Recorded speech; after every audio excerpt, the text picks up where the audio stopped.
وزیراعظم محمد شہباز شریف نے آذربائیجان میں ECO سربراہی اجلاس کے موقع پر ایران کے صدر ڈاکٹر مسعود پزشکیان سے ملاقات کی۔ دونوں رہنماؤں نے پاکستان اور ایران کے درمیان تمام شعبوں میں جاری دو طرفہ تعاون کا جائزہ لیا اور پاک ایران تعلقات کو مزید مضبوط بنانے کے لیے اپنی گزشتہ ملاقات کے دوران کیے گئے فیصلوں پر ہونے والی پیش رفت پر اطمینان کا اظہار کیا۔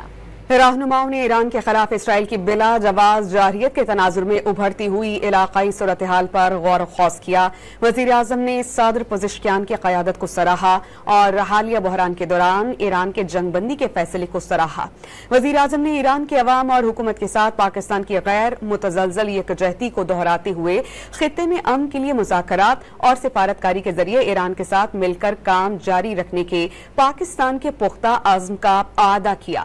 صدر پزشکیان نے حالیہ بحران کے دوران عالمی فورمز کے ساتھ ساتھ ایران کے لیے پاکستان کی مضبوط سفارت اور حمایت کو سراہا اور تنازع کو کم کرنے میں پاکستان کے اہم کردار پر شکریہ ادا کیا۔